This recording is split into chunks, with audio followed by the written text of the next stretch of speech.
No, mai ana o hilo aina uluwehi da hala ulani I te ao. He ono hi ula I da hola I ana e ti o ai o kulani hakoi. E pua makamae na kawai kuile hua o ai a tea.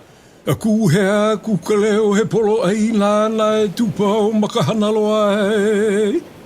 Oni ana nei loa aku I talulu o te o neo hana tahi.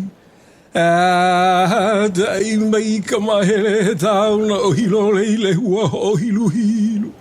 Tahi ko ia mea o nae tino lau he hoa atua I te tahua le ale ala. O ia moho o ia tu o ke kua hivi ke kuolo no ta maunai.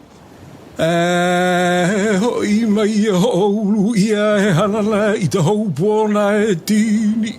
I te haili aloha o halagulani hoa ka leime he manu e kani nei. He ho ulu nei I te mauli o nā o ka hua nā hulu kupuna e. I ka moku nei o ke ave o Hawaii inui a te I te halau ai. O ke aloha e.